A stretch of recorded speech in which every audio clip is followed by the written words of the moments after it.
Oh, yeah. You know, the beast does become a very handsome devil at the end. He does, yeah. So maybe he is the beast, but I don't know what the name of the beast was after being the beast. I doubt they called him the beast. He's gonna hope that he is the beast in this game, Paulo. As we start up here on the top left-hand side of the map, Team Exxon, it is special.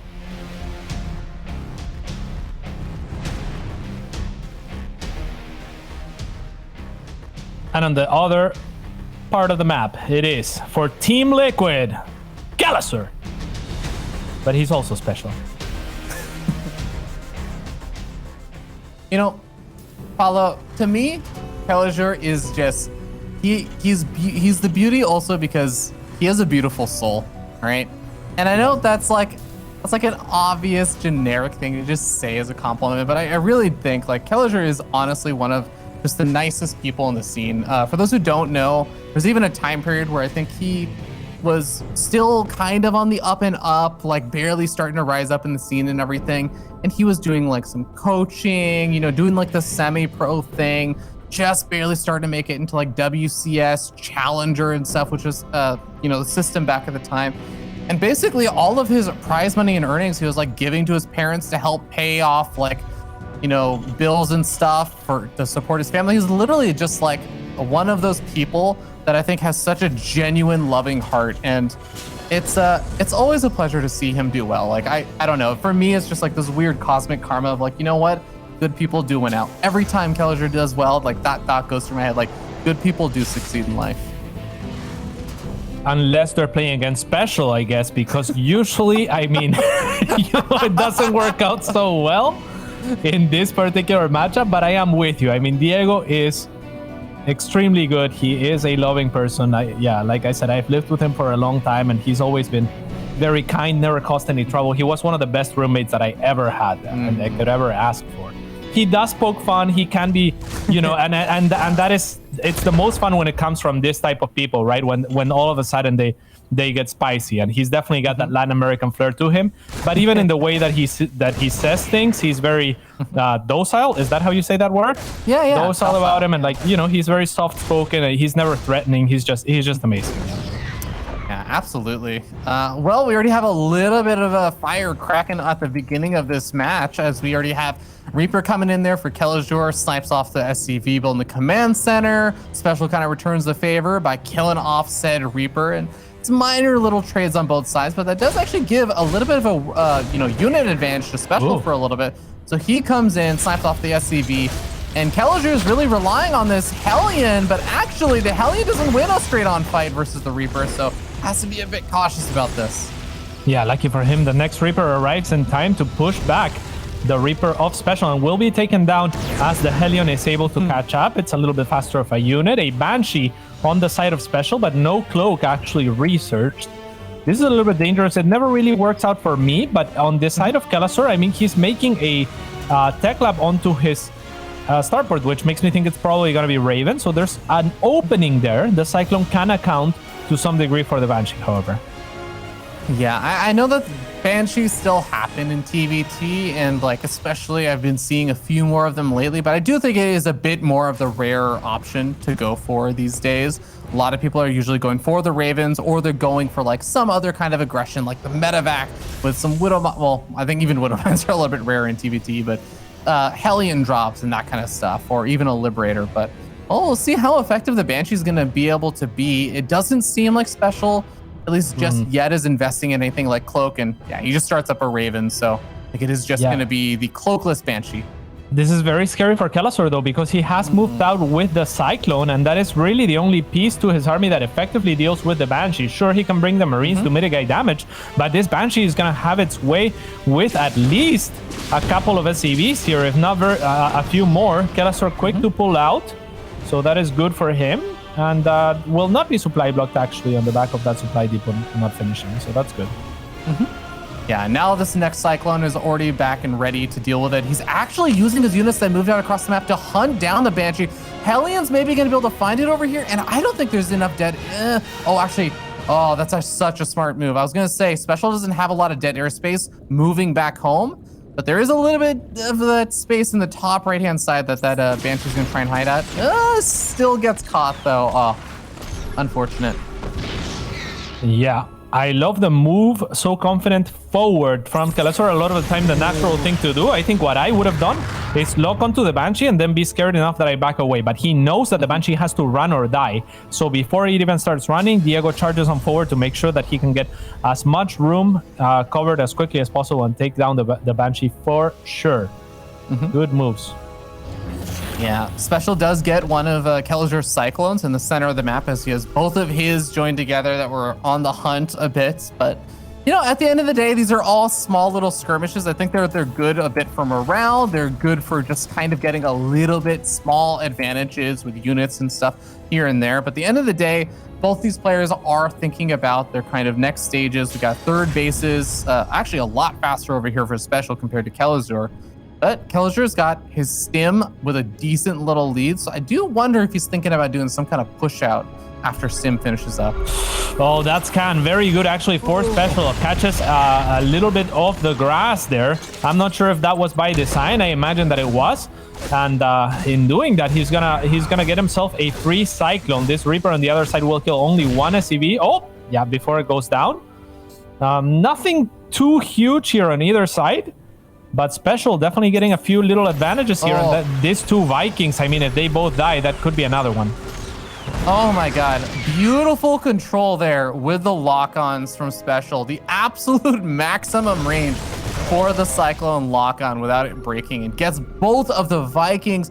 Now there's nothing in the air right now for Kelazhur. Even takes a bit of damage on those siege tanks with the lock-ons, and Kelazhur's just on an all-out retreat over here, but he has to be careful about how he retreats because now the siege tank's going to be taking some damage. Auto turrets being thrown out over here by SpeCial. Now, Kelazhur still has a lot of Raven energy to work with, so I think he will have the tools he needs to shut this down, but it's still going to be a bit of a complicated defense.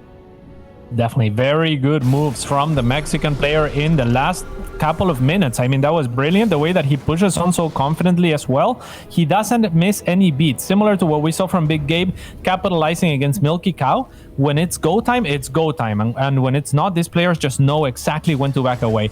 So SpeCial getting a couple more pickoffs. He's going to get his third situated. He's going to put Kelazhur on a little bit of an alert mode. And yeah, we'll see how the rest of the game unfolds. Yeah, well, we do have, I mean, those upgrades are going to really start to cause a pretty big lead just because I am worried Kelazhur is only just now finishing up his engineering bays. Just needs to start those upgrades ASAP. There's +1 weapons finally getting started on up, but there's still going to be almost a minute and a half to 2 minute window where SpeCial will have an upgrade advantage, but the fight poised to happen even before that, maybe. Maybe so. It is still, of course, TVT, but with this many Ravens in play, okay, I thought that was his own units firing at him, but yeah, here comes SpeCial, disabling all of those tanks with a massive army. Might be able to close out the game right here, right now, as Kelazhur mostly has an advantage in the air. Those units are not going to be great at defending. He's going to land them to try and do what he can, but Marines will shred through the Vikings, and SpeCial taking game number 1. Really, really well played there by SpeCial. I think that it started off being a bit back and forth with a little or bit of early game micro here and there, but once we started to see those two Cyclones come into effect there for SpeCial, the game really just started becoming more and more one-sided in favor of SpeCial. He was able to get some great pickoffs there, not only on the Vikings, but even picked off the Cyclones of Kelazhur earlier on with those two Cyclones of his own, and then doing the damage to the siege tanks and everything. Like, everything just fell apart from there. Yeah, unfortunately for Diego, not able to stabilize there, and this is what I was talking about. I mean, the killer instinct of SpeCial, just knowing what pieces he has, and even just so methodically, and knowing that he has the time to first disable those tanks and then go for the attack. A lot of players will do both at the same time, just to gain as much, I guess, as much time with the disable as possible. But SpeCial knows that he has the time to work with, and you know, he just does things in great order, and it works amazingly for him. So we'll see what happens here on the next map. It's going to be Blackburn, Ravi.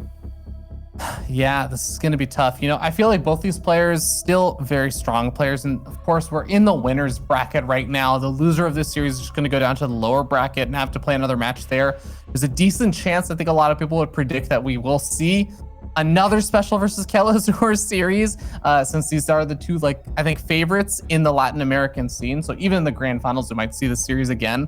But Kelazhur, that first game not looking so great. I think he's definitely got to turn things around in the second game, because if this second game also doesn't go well, I feel like momentum's just going to be completely gone. Like win completely taken out of your sails at that point for game number 3.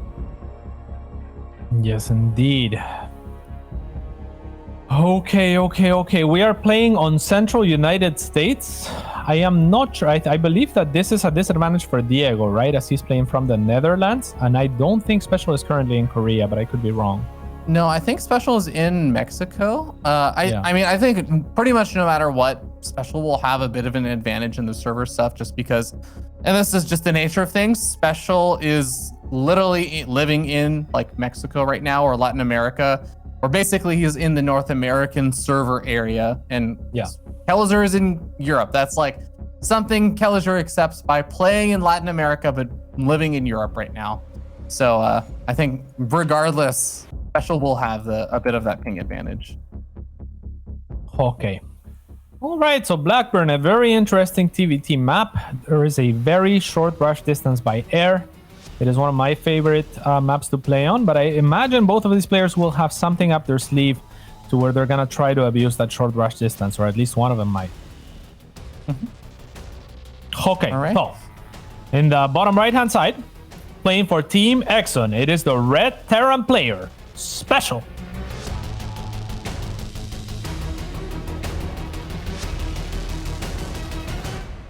And down here on the bottom left-hand side of the map, we have the blue Terran player. He is Kelazhur, Team Liquid.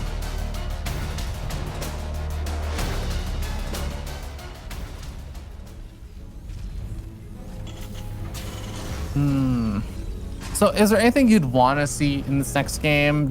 Is like this the game you'd want to see something where Kelazhur gets aggressive or tries something a little bit off the beaten path, or just tries to play a super safe game? Like what kind of stuff would you want to see from Kelazhur in game 2? Most players will still open almost no matter what with a Reaper into Hellions, just to try and keep control of things. There is a ramp here though, so you can get away with a little bit less than on other maps. So we could see something like a Reaper into a couple of Hellions, maybe a Widowmine or something of the sorts, and then set up. What I would like to see is a setup to try and do a fast push with a 1 medevac follow-up, assuming that, you know, that the rest is going to be true for either player. Just to abuse that short rush distance by air. I would love to see that. Yeah, I actually wouldn't mind seeing that, as well as, you know, it's always nice when the players can actually bust out specific strategies or something for a particular map and make something happen. We'll see if that ends up being the case. Obviously, it's going to take a bit of time to get to that point anyway, since you kind of have to wait for the starport and stuff to pop out first. But we got the Reaper making its way across the map for both players. They're going to actually potentially be in the center. Kelazhur has a very interesting location to stop his Reaper. Actually, both of them are waiting for each other, actually. I don't think they've seen each other either. Yeah. Yes. I wonder if Kelazhur could even see the Reaper of SpeCial. I guess he could, right? If it moves straight through the middle of the map. Yeah, very interesting location hiding here. You know what actually would be really cool is if units did take like even just a little bit of time to turn around. So if you actually caught units from behind, there would be a very small advantage in your DPS or something. If you caught, can you repeat that, Ravi? Like if you catch a unit and you attack them from behind, they take a moment to turn around. Because I think in StarCraft it's like you instantly turn around, right? It doesn't take very long for, you know, your Reaper who gets attacked from behind to just immediately like turn around and attack also, right? Yeah. Turn rates are a thing in other games. I'm not sure if there technically are turn rates in StarCraft, but if there are, they're very, very minuscule. I'm trying to think of any. Oh, Vikings, I guess, are pretty slow to turn, right? Yeah. I think that there's a little bit of magic that happens in StarCraft where I think if you do, for example, like a direct 180-degree turn, it's actually effectively instant. I think if you do like a gradual movement turn, and I think this is really noticeable with like oracles, right? A lot of Protoss players will talk about oracles and their control and stuff. If you do like diving in and out of, say, like a Widowmine range or something, then sometimes if you misclick a little bit, Oracle takes this very long roundabout path, or I think Vikings also do that sometimes as well. So I think turn rate does exist in StarCraft. but I don't know that it actually affects the units attacking as much.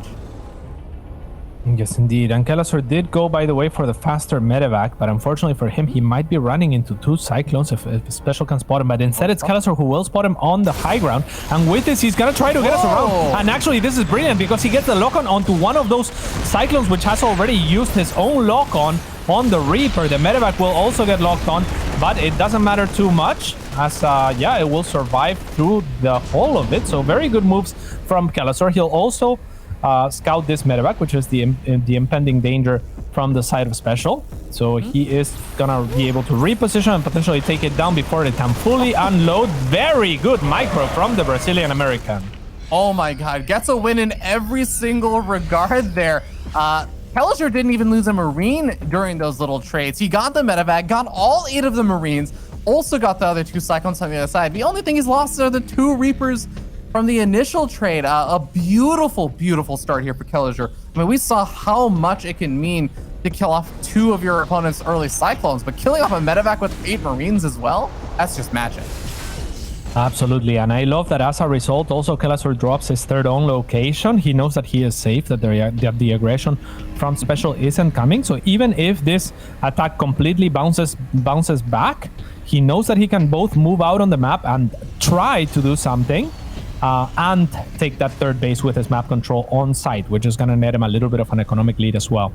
So good moves yet again from Kelazhur. He's always been a very consistent player with his position, and we'll see if he's able to do more here. Oh, very nice. Interference rate is sort of coming out on one of the only siege tanks over here. Here come the auto turrets though, soaking up a lot of damage, and so far Kelazhur's been mostly killing the auto turrets. Finally, he starts working away at some of the other units, but most of his army has already been taken out at this point. Just the Cyclone and a few Marines alive with the Raven. Yeah, clearly underestimating those auto turrets. I mean, it's a clean defense from Special. I think that the best thing that Kelazhur could have done is just to run back.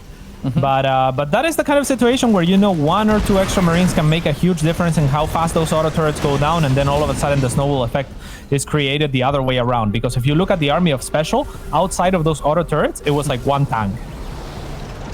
Yeah. I like that Kelazhur goes through the scan there on the natural. I was like, how much do you actually have over here? I was like, okay, no.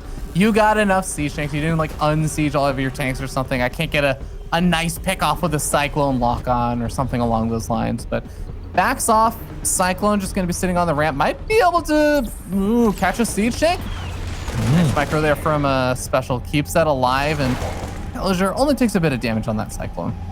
Yeah, very well done. Doesn't just keep it alive, but does so at a minimum leash range, right? So very efficient in his movement. If there was an upcoming fight in this area, for example, that tank would be able to rejoin right away. Or if he was pushing on forward, it would be able to get there as fast as possible. And it's those little things that really add up, and the reason that Special is the caliber of player that he is. Yeah, absolutely. Well, we're getting to the point where finally Stam is closing in on finishing for both these players. Just a tiny bit ahead there for Kelazhur. So Special establishing that forward 3rd base is going to be in the position of maybe pushing a little bit faster, but also a little bit more vulnerable. Kelazhur losing a handful of these Vikings over here. Not exactly doing as well in the air war. Yeah, not quite. So, I mean, a lot of his advantage has been mitigated, but he does have that little bit of a worker lead to work from because of that command center on the low ground. So we'll see if he's able to capitalize on that, though it's losing a Cyclone right away, not what you want. The siege tanks are going to do their thing and siege away. A Special does the same thing to prevent Kelazhur from pushing onto them, as it is kind of a flimsy army outside of the siege tanks. If they are not siege, there's not much meat to it behind the reinforcements of Special. Yeah, I mean, I think there is technically a little bit of opportunity to like try and move south and siege up for the main, but no, he's just gonna go straight in over here. He goes. Is he in range? Okay, he's in range with 1 tank. Yeah, and Kelazhur hesitating there with his army at the north, and hesitating yet again. I mean, he checks for something, or maybe he was planning on going for a counterattack, but now realizes that he needs everything here. He does have those auto turrets and disables available, so he is going to be able to completely wipe this out, and that is a very nice reset once again for Kelazhur, who identifies and smells blood in the water. Will be able to pick off 1 tank. Could have gone for that second one. I believe he did spot it, but doesn't actually chase. Yeah, really nice pickoffs over there for Kelazhur, and he has also got that 1-1 upgrade lead, but not for much longer. He actually pounced on that army right as 1-1 finished up.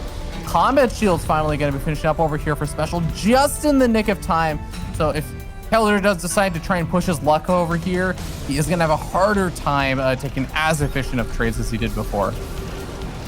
He certainly is. And this tank on the back could have been picked off instead. Well, it will be picked off alongside a medevac, actually. So even worse luck for Kelazhur there. But a lot of Marines will pay the price on the side of SpeCial. Good position on the one tank that Kelazhur has remaining. But the two tanks of SpeCial doing great work. And actually one of those Marines allowing for that tank fire from SpeCial to hit the tank of Kelazhur and put it at a minimum HP. Yeah, Kelazhur really wants to be able to keep this one siege tank alive. He does finally end up losing it, but takes out one of SpeCial's, at least trades a bit. But now I think the time has come that Kelazhur has got to get out of here. It's not going to work to stake around any longer. Backs on out, but the Vikings gonna ensure that this army is not just hovering around or heading toward the main base. Kelazhur just backing off, I think, is going to be the wiser decision.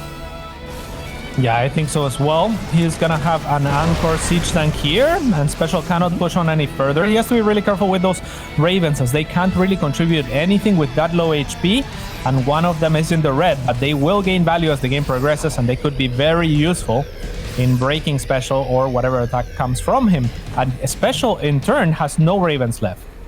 Yeah, I also want to note, you know, SpeCial, he did kind of eventually catch up in those upgrades for 1-1, but he didn't start up 2-2 until just now. So I think this is actually going to be really, really rough for these Marine versus Marine fights. Even the +1 mech weapons actually coming out over here for Kelazhur. It's about to be finishing up. He's going to have basically 3 upgrades, period. Yeah, love this move from Kelazhur. He goes all the way around the sensor tower, and at the minimum range, as soon as he steps onto the range of the sensor tower, he stims on forward and tries to catch that 4th base. Very, very well done. Now that will carve him space to go into the natural base. Unfortunately for actually SpeCial, maybe a little bit of a misstep. They're fighting outside of the tank range. It's not a bad trade. Can we look at the battle report real quick? Yeah, I mean, I'm telling you, Cats, the 2-2 upgrades allowing Kelazhur to take really good trades over there. I mean, 17 versus 26 Marines lost. Now we end up having SCVs being pulled into the siege tanks. I think SpeCial should be able to get a cleanup over here. But 26 workers go down, and now SpeCial suddenly has to do something. But the army supplies are actually pretty even over here. Yeah, and Kelazhur has situated his 4th and at the gold of all things, whilst denying that 4th base of SpeCial. That was the really important thing with that move out that he managed to do. And now he is in a very good position, just has to be careful not to stem or overextend into that tank fire, otherwise he has enough Marines, but no medevacs actually will net SpeCial a little bit of a win here.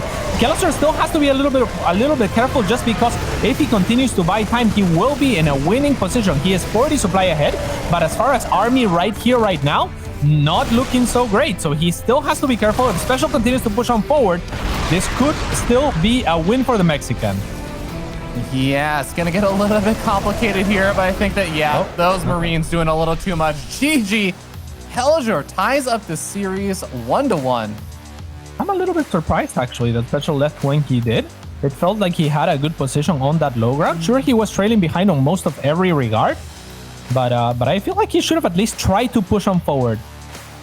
I think it was going to be tough, because in that situation where sometimes, like, yeah, you're down in a lot of workers or something, you've lost a lot of workers, but maybe you can just win with the army.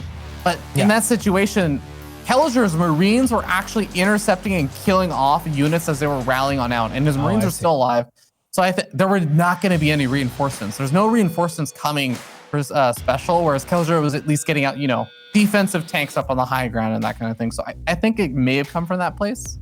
Yeah, I mean, the supply was like, he was like 70 supply ahead or something, right? Like, it was clear from the supply that Kelazhur was in a very winning position, but a lot of that supply in terms of army was tied to Vikings, which doesn't really contribute much.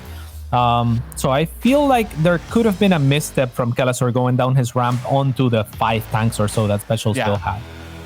Regardless, I mean, it was always going to be a very difficult game to come back from SpeCial, and it is potentially going to be a longer series. So don't blame him here either for keeping or reserving a little bit of stamina in a game that's otherwise incredibly unlikely, right? So Yeah. And speaking of which, we are going to give the players a little bit of a break to recover some of that stamina. So feel free to go somewhere, grab a drink, take a break, and come back in 3 minutes. We'll see you soon.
We are back with this section of Dreamhack Masters Summer Latin America.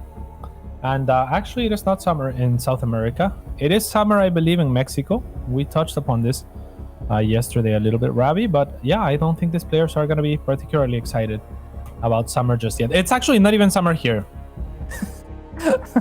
Well, you know, I really feel bad for, I think the Australians were talking about this on their broadcast where it was like, well, you know, for C, it's actually like literally the winter for them right now, but they're still playing in DreamHack Summer because I don't think we want to deal with the confusion of calling and branding them as being in winter, but we're in summer.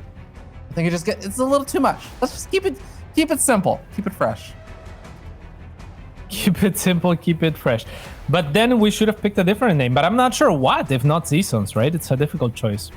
Either way, we are loaded onto map number 3. It's going to be the smallest map in the map pool, and in the bottom, or in the top right-hand side, actually, it is for Team Exxon SpeCial.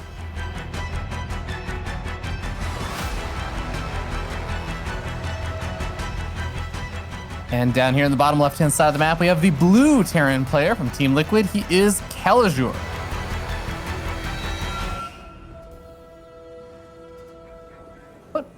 What would you pick besides seasons, Paulo? I guess you could do like I'm not sure. in-game cities like Dreamhack Core Hall or something like that, and it I really like just that. be I like branded that. around, the good old StarCraft stuff. Dreamhack Char. What else is there? Or is Char not a thing? You you did the where you're like, where I'm like, he's just being nice. He's just saying to agree, but it's No, not. I you actually don't like believe it because then we could make all the fake news stories about how, oh, Zergs always win for Char, and like I Dreamhack see. Ire, like the Protoss are always favored or something like that. Or we could even create content that favors the Protoss or something. Like all of our interviews with Protoss players for Dreamhack Ire.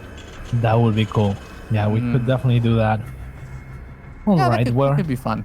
what else could there be? And so tell us in chat, actually, if you have other ideas than seasons or StarCraft locations or planets. Yeah. If you have a suggestion for what we could name the future DreamHack seasons, please like, comment, and subscribe. And leave your thoughts below. Also, make sure to send this to all of your friends. Did I do it right? Did I do it right? Hells yeah. Does planet Earth have any cycles? Because then, if it involves the whole planet, then surely, woo, big win there for special. Killing the Reaper. Kelazhur. Yeah, it didn't lose the SCV either. So, I mean, a full just outright win there for special. I don't know that there's... I mean, there's like lunar cycles? I don't know if they have cycles. names. Are they global or are they lunar cycles are...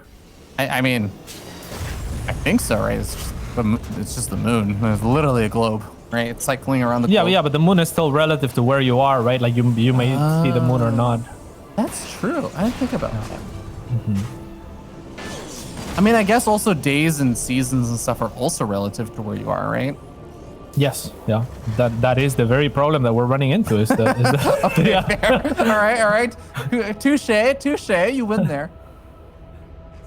All right. Well, it is undecided who will win this one though, but special definitely with a little bit of an edge, killing that Reaper and situating his natural a little bit sooner.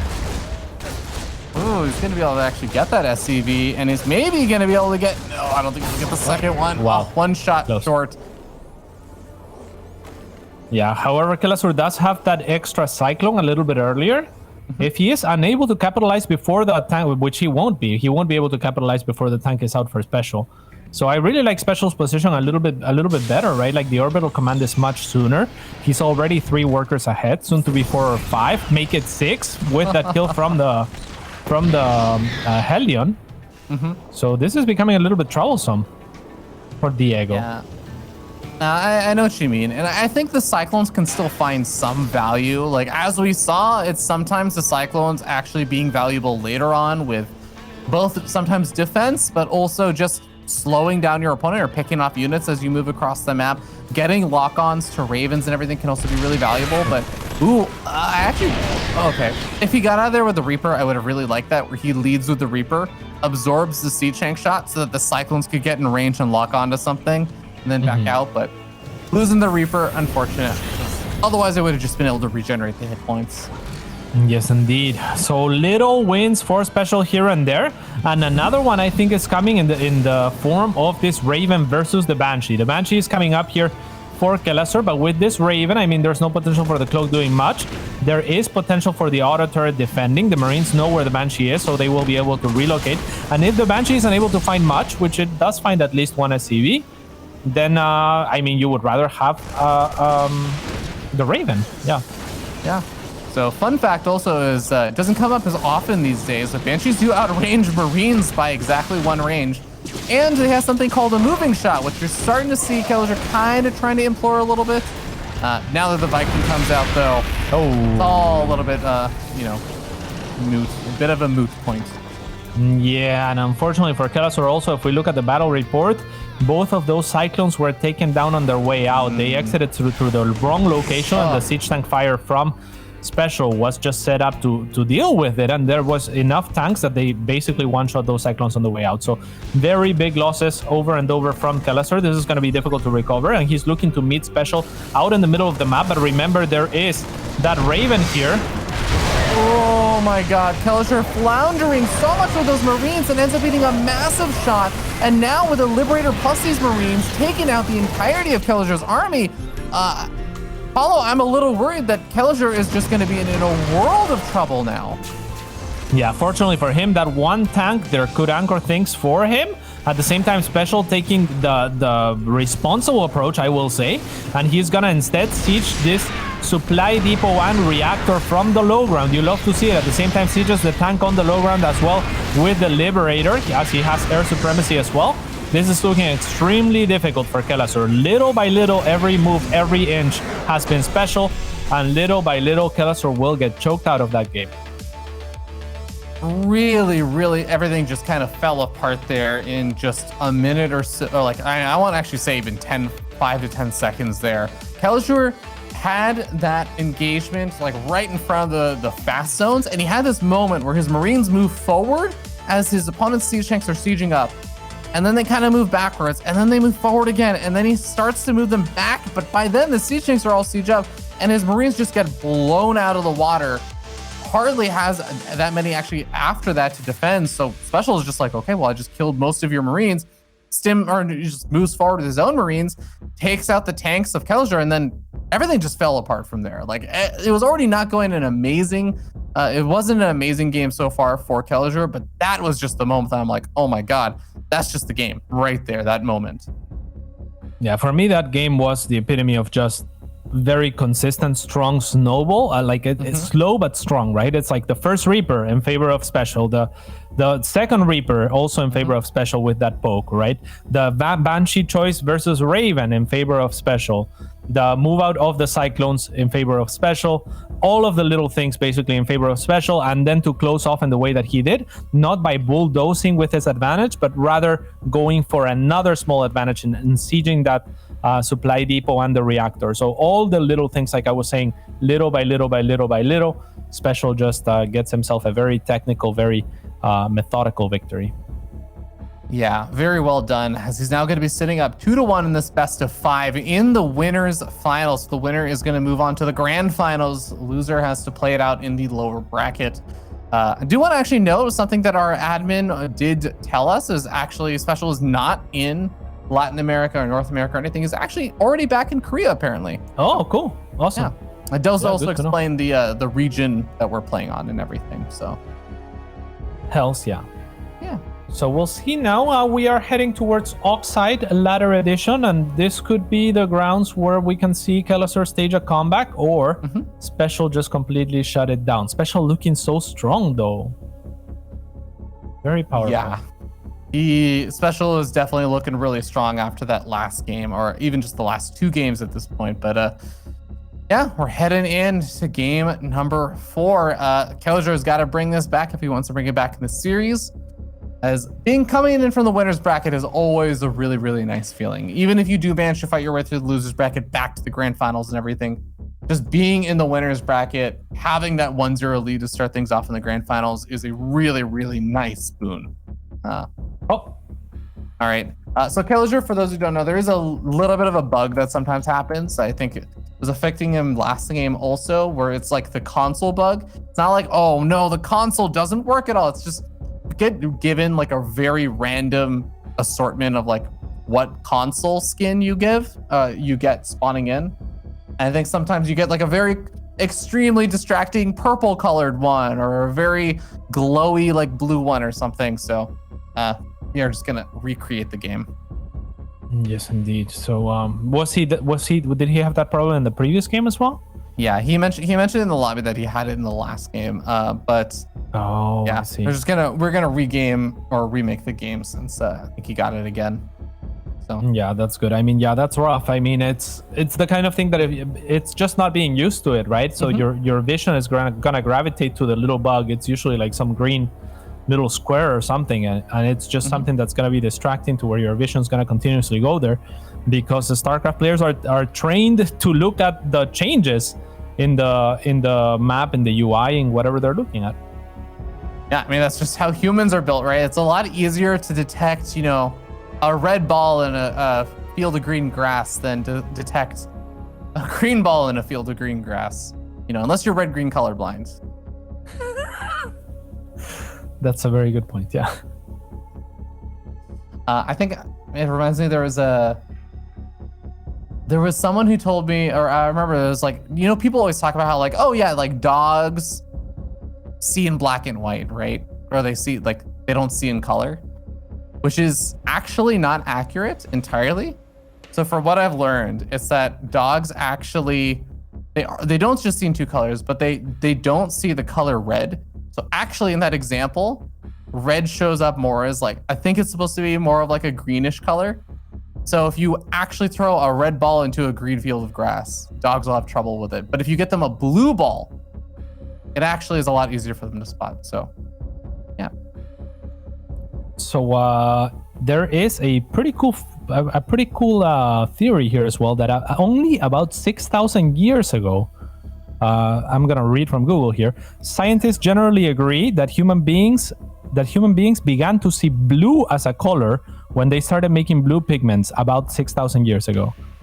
Cave paintings from 20,000 years ago lack any blue color, since, as previously mentioned, blue is rarely present in nature.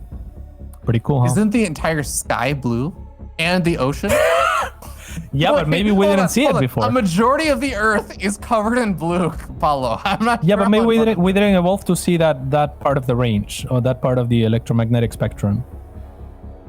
We like just didn't see it? Really? Right. There's the mantis shrimp can see way more colors than us, for example. Wait, there are more colors? you can't imagine more colors because you can see what you can see. But yeah, your dog can see less colors. So you can be like, oh, I could imagine how he could see less colors. How could you imagine more colors? That's a difficult one. So what you're saying is, if such a human was born that they could see more colors, they could have a strategic advantage in StarCraft, because maybe medevacs on a minimap show up different, or medevacs show up different than like SCV, so you just instantly be able to pick out a medevac. Maybe I would guess that the pigments that we're choosing for the units in StarCraft are based on the colors that we know, on the ranges of the colors that we know. But we don't know that Right, is actually could, yeah. consistently the case, because there's no one to that's tell us true. otherwise. I suppose that's true. I mean, I'm just reading the Google, man. Maybe someone in chat knows better. But yeah, that's a thought that I had heard before, and it seemed relevant to our discussion. Okay, we need to train one of those shrimps that sees in multiple colors to give us feedback to, accessibility test StarCraft 2 for us on more colors. That would be cool. That kind of shrimp could also just punch you, and probably punch through you, even though he has tiny little arms. They are super cool, the mantis shrimp. Anyway. We are loaded into this map. It's Oxide in the top right-hand side. The blue Terran player from Brazil, do Brasil, it is Kelazhur.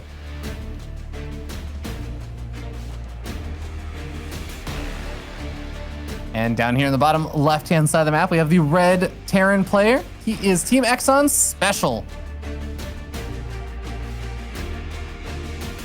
Repping it up from Korea.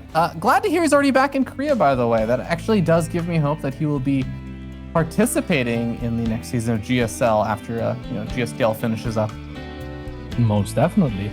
Here is another one, actually, Ravi, that's actually kind of cool. And on the topic of dogs and colors, it is a different sense, but we know for a fact that dogs have a keener sense of smell, and in many cases can perceive more range of sound, right? Like that their hearing is more acute. We are quick to accept that, but vision for us is, I guess, more emotional or something in a certain sense, where we're like, nah, it's just the colors that we know. See? I'm sorry, I did not understand that. My point is that dogs will react, for example, to different frequencies of sound. So we know that they can hear different frequencies of sound, and we accept that. Mm-hmm. But it would be very difficult to know that, to know that there is additional colors. Even though we know that the mantis shrimp can see additional colors, it's more difficult to accept for some reason that we are short on that front, that there is more colors than we can see in a certain sense. That's true. Yeah, I see what you're saying. I think it just blew my mind, because I think when I think of a dog... Blew my mind. I see what you did there. I think when I think of a dog hearing, I think of them hearing better, right? It's not that they're hearing more types of sounds, or it's not like, oh, there's a frequency. I guess that is probably true also. They're hearing frequencies that we're not picking up on. But yeah, in my mind, like I am thinking more along those lines of like dogs just hear better, but seeing different colors is like strange. But it totally makes sense. There's different frequencies of colors also. Yeah, indeed. All right. Speaking of colors, both these players have colors, and we've seen a pretty standard opening so far. Reapers kind of poking forward, getting some basic scouting, but we are getting into that point where we get the starports out and we see whether or not there's going to be yet another Banshee opening from one of these players. And speaking of frequencies, you and I are in sync, Ravi. I'm so glad. Hells yeah. So let's see. There's going to be a complete my sentence. Come on, Ravi. Raven. There we go. Raven. Jinx. Yeah. Jinx. All right. Jinx. You owe me both soda. Ravens being started here on either side of the map. Very similar openings. Nothing out of the ordinary and no action just yet for the one guy in chat that's probably upset. Commentate the game. What game? And nothing has happened yet. Yeah. Sometimes it's important. You know, even Shakespeare, as I equate our commentary to Shakespeare. Yes, I did it. But you know, even Shakespeare says, you know, you can't just have a true tragedy, right? If you write a tragedy, you don't just have tragedy. You mix in a little bit of comedy or small little bits because you have to loosen things up. You gotta. Sometimes it's good to just enjoy the game, enjoy the ramp up before you actually just hyper focus on every little detail. Hells yeah. Now we do have a quicker third CC on the side of SpeCial, so already that's gonna make it so that Kelazhur is pressured to be the aggressor most likely, unless he is quick to drop his CC in the near vicinity of time. So that's an interesting development. Yeah, I was actually, just to add on to that, it's similar to the last game. I think SpeCial also got the faster CC in that last game as well, but I think this is even faster, even more of a lead than SpeCial had in the last game. So Kelazhur gonna be in a similar-ish situation in the last game, where basically he is gonna have to do something with his units to make sure that the economic edge that SpeCial is getting is not gonna end up being too much. And I think this is definitely one of those matchups where you can make up for economic deficits and stuff with your units, with your army position and everything. But yeah, having a bit of extra time also makes it easier to establish a third base. Now, we already see a couple of workers going down thanks to some harassment, but Raven cleans that up. I think it was just a leader. Yes, indeed. Supplies are still very even. Kelazhur does have his command center trailing a little bit behind, so this time around SpeCial is going to pull ahead in the SCV count, presumably if he continues to produce those as well. And Kelazhur, like we were saying, will feel a little bit like he has to move out. Let's see if he can get a container or something set up. At the same time, SpeCial, this is nifty. If he can get this medevacs out and survive the attack of Kelazhur, which he has a bunker for, but the Marine will fall before he can actually get loaded into it. A second Marine will get loaded into the bunker that will buy him some time. And these two medevacs could be deadly. Yeah, I mean, I think time is all that SpeCial really needed, right? Because the medevacs are moving across the map, like you said. But Stim also just finished up over here for SpeCial. So, yeah, you pull all these SCVs into the Marines, they stim up with two medevacs to heal them. And they are just going to be walking into the meat grinder. Another siege tank is focus fire down. And even on the defense, Kelazhur is going to have a massive disadvantage of dealing with Stim Marines. Yeah, but as hasty as SpeCial needed to be, he was a little bit too hasty. I think if he drops all of his Marines in the same location, then they cover for each other against that SCV pool. He could have even dropped them on top of the tank and taking minimal losses. I mean, the tank wouldn't have even been able to fire, and then you would have 16 Marines effectively against like 2 Marines and SCV pool. Right? And if you don't give that surface area by spreading those Marines, I think this could have been game over. So a little bit of a blunder there by SpeCial, but still getting the better of Kelazhur so far. Yeah, still finding a lot of damage. 6 more workers picked off with the medevac that really should have already been pushed back by now. The Vikings are going to be able to find a kill on this medevac. One single Marine makes its way out to try and push back those Vikings, but the job a little bit too late to be done. It is going to sacrifice its life and see that the army is at least out by the third. Scans, I'm curious what the scan was for, if he felt like he's going to find information about Kelazhur moving out or something, but I mean, basically it just sees as a third base here. Indeed. I mean, there's not, luckily for Kelazhur, not that much catching up that he needs to do. I really thought that those two medevacs would end the game. He is gonna move out, special that is, to spot this move out, and Kelazhur actually respecting these few Marines a little bit too much, thinking that that it is special that needs to be on the aggression right now. But I feel like it's Diego who needs to try to make something happen. Yeah. Well, Kelazhur is also going to be very far behind in the upgrades as well this game, which, I mean, he's already behind on stim and everything, and now he's at least not too far behind on combat shields, but +1/+1 being not even started just yet, even as his engineering bays have now finished up, is really going to hurt. I think that there's going to be a massive timing here for special to potentially hit. Okay, it's instead, yeah, here is special actually moving out like you were saying. Let's see if he can break through Kelazhur. He does have one Raven, but it does have full energy. On the side of Kelazhur, he also has two Ravens with full energy, so he could potentially disable a lot of these tanks. Here comes the disable from special, preemptive. As per usual, I love that move from him. He really is not usually trying to sync up with his army, but rather making sure that he will get those missiles before anything happens. Yeah, ends up losing the Raven over there, so Kelazhur finally getting a little bit of a victory on that side, but the siege tanks, even with one interference matrix, they do so much damage, and now they're in range of the orbital. There it is, GG.